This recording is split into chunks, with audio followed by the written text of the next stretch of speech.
ભાવનગરના ભરતનગર વિસ્તારમાં એસઓજીએ દરોડા પાડ્યા। ડ્રગ્સનું વેચાણ કરતો હનીફ બેલીમના ઘરે દરોડા પાડ્યા। આરોપી ડ્રગ્સનું છૂટક વેચાણ કરતો હતો। અમદાવાદના જુહાપુરા વિસ્તારમાંથી ડ્રગ્સ લાવતો હોવાનો ખુલાસો થયો છે। ડ્રગ્સનું વેચાણ કરતો હનીફ બેલીમના ઘરે પોલીસે દરોડા પાડ્યા છે। આરોપી ડ્રગ્સનું છૂટક રીતે વેચાણ કરતો હતો। અમદાવાદના જુહાપુરામાંથી ડ્રગ્સ લાવતો હતો।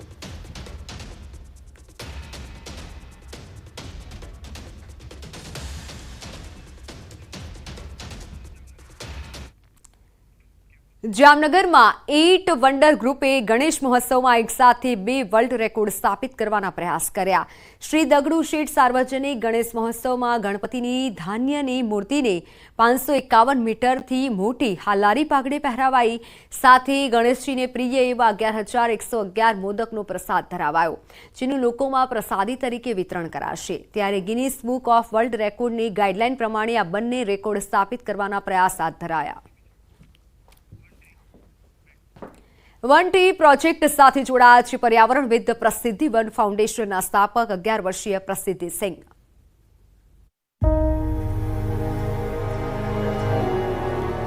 સૌને નમસ્કાર। હું 11 વર્ષીય સામાજિક ઉદ્યમી અને પર્યાવરણવાદી છું। હું પ્રસિદ્ધિ વન ફાઉન્ડેશન અને ગ્રીન પિલરની સ્થાપક છું। હું તમિલનાડુના ચેંગલપટ્ટુથી છું અને હું પ્રકૃતિ પ્રેમી છું। હું હંમેશા પ્રકૃતિથી પ્રેરિત થઈને પાંદડાઓના ગડગડાટ, મધમાખીઓના ગુંજરાવ અને બીજના ફફડાટની પ્રશંસા કરું છું। 6 વર્ષની ઉંમરે મેં નક્કી કર્યું કે મારે મારું પોતાનું વૃક્ષારોપણ કરવું છે અને હાલમાં મેં 1,50,000થી વધુ વૃક્ષો વાવ્યા છે। મને 18 વર્ષની ઉંમરમાં રાષ્ટ્રીય બાળ પુરસ્કાર મળ્યો, જેના થકી ભારતમાં મારી યાત્રા ચાલુ રાખવા માટે આ મારા માટે એક પ્રેરણા હતી। પ્રોજેક્ટ વન ટ્રી નામ સૂચવે છે એક વૃક્ષ કેવી રીતે પર્યાવરણમાં ફરક લાવી શકે। આપણે સમજવાની જરૂર છે કે જો આપણે કુદરત તરફ એક પગલું ભરીએ તો તે આપણી તરફ હજારો ડગલા દોડીને આવશે। યોગ્ય માટી, યોગ્ય બીજ, યોગ્ય વાતાવરણ બધું જ મહત્વપૂર્ણ છે, પરંતુ સૌથી મહત્વપૂર્ણ છે વૃક્ષ માટે પ્રેમ, કરુણા અને આરાધના। આપણે એક વૃક્ષ વાવીએ કે 100 વૃક્ષો, આપણી સફર પર્યાવરણને લઈને અઘરી તો છે જ, પરંતુ આપણું શીખવાનું મૂલ્ય વધવાનું છે। યુવાનો તરીકે આપણી પાસે જે ઉત્સાહ છે, આપણી પાસે સાહસ શક્તિ છે, આપણી પાસે જે સર્જનાત્મકતા છે, જો આપણે આ શક્તિઓને આપણી પૃથ્વીના ભલા માટે ઉપયોગ કરીએ તો તેનો પર્યાવરણ પર અદ્ભુત પ્રભાવ રહેશે। દરેક ખડકને આપણે બચાવી શકીએ છીએ અને તેનાથી પર્યાવરણને ફાયદો થાય છે। પ્રોજેક્ટ વન ટ્રી ભારતના સમુદાયને પુનર્જીવિત કરવામાં ચોક્કસપણે સારી ભૂમિકા ભજવશે।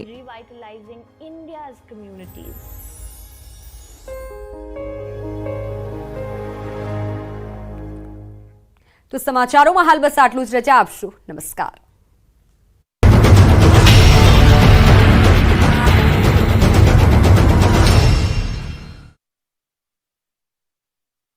લાખોની કિંમતનો સરકારી ડાંગર બગડ્યો, ડાંગર પલટી જતા નુકસાન થયું, ડાંગર પલટી જતા હાલ તેને અન્ય સ્થળે ખસેડવાની પ્રક્રિયા શરૂ કરાઈ।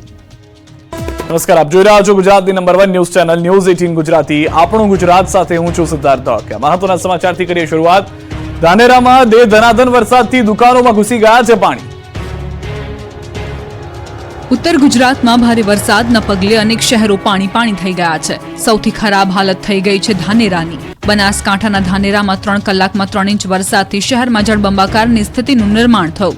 ધાનેરાની મુખ્ય બજારમાં જાણે નદી વહેતી હોય તેવા દ્રશ્યો સામે આવ્યા। પાણીની મનમાની એવી જોવા મળી કે વરસાદી પાણી દુકાનોમાં ઘૂસી ગયા। મુખ્ય બજાર પાણી થઈ જતા પાણી છેક દુકાન સુધી પહોંચી ગયા હતા। દુકાનમાં પાણીની એન્ટ્રી થતા વેપારીઓનો સામાન પલળ્યો તો ઠેર ઠેર પાણી ભરાતા વાહન ચાલકો અને રાહદારીઓ મુશ્કેલીમાં મુકાયા। પાણી ભરાતા જનજીવન ઠપ થયું। બનાસકાંઠાનું ધાનેરા 3 ઇંચ વરસાદમાં ડૂબ્યું, રોડ બન્યા સ્વિમિંગ પુલ। ચારે બાજુ પાણી જ પાણી વચ્ચેથી પસાર થતા વાહનો સ્વિમિંગ પુલ જેવા લાગતા આ દ્રશ્યો છે બનાસકાંઠાના ધાનેરાના।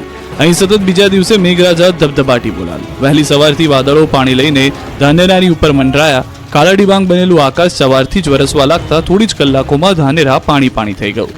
ધાનેરાની બજારોમાં પાણીની રેલમછેલ જોવા મળી। બજારોમાં જાણે જળબંબાકારની સ્થિતિ હોય તેવું લાગી રહ્યું હતું। રોડ પર એટલું પાણી ભરાયું કે વાહનોના વ્હીલ ડૂબી ગયા. લોકો પાણી વચ્ચેથી પસાર થવા મજબૂર બન્યા. બીજી તરફ ધાનેરા, ડીસા, થરાદ સહિતના તાલુકામાં પણ ધોધમાર વરસાદ પડ્યો. ધાનેરા સાંચોર નેશનલ હાઈવે પર પાણી ભરાયા. ધાનેરાની તુલસીનગર માર્કેટની દુકાનોમાં આગળ પાણી ભરાયેલા દ્રશ્યો જોવા મળ્યા.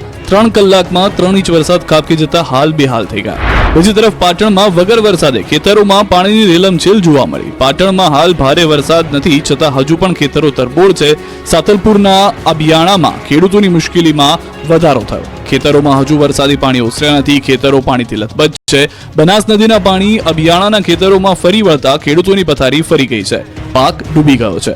ખેતરોના બંધ પાડા તોડી પાણી આગળ વધ્યું છે. ધોળકડા બાજુથી આવતી બનાસ નદીનું પાણી અબિયાણા વિસ્તારના ખેડૂતોને મુશ્કેલીમાં મૂકી રહ્યું છે. મહીસાગરના કડાણા ડેમમાં પાણીની આવક 120 ગામને કરાયા એલર્ટ. ઉપરવાસમાં ભારે વરસાદના પગલે મહીસાગરનું જીવાદોરી સમાન કડાણા છલકાઈ રહ્યો છે. ડેમમાં પાણીની ઉપરવાસમાંથી ભારે આવક થઈ રહી છે. કડાણા ડેમમાં હાલ 1,71,000 ક્યુસેક પાણીની આવક છે. કડાણા ડેમમાંથી છોડાઈ રહ્યું છે નદીમાં પાણી. કડાણા ડેમનું રૂલ લેવલ 415.7 ફૂટ ઉપર પહોંચ્યું. Kadana dam high alert stage ઉપર પહોંચ્યો. ભારે પાણીની આવકને લઈને કડાણા જળાશયમાંથી 1,95,000 ક્યુસેક પાણી ડેમમાંથી છોડાઈ રહ્યું છે. મહીસાગર જિલ્લાને 110 જ્યારે પંચમહાલ જિલ્લાના 10 જેટલા નીચાણવાળા ગામોને એલર્ટ કરવામાં આવ્યા છે. તો નદી કાંઠા નજીક તેમજ ડુંબક પુલ પાસે ન જવા તંત્રની અપીલ છે. ડેમ પ્રશાસન દ્વારા મહીસાગર તેમજ ડુંબક પુલ પાસે ન જવા તંત્રએ અપીલ કરી છે. મહીસાગર, પંચમહાલ, ખેડા, આણંદ, વડોદરા જિલ્લાના કલેક્ટરને આ બાબતે પત્ર દ્વારા જાણ પણ કરાઈ છે. સંબંધિત અધિકારીઓને પણ તકેદારી રાખવા સૂચના અપાઈ છે.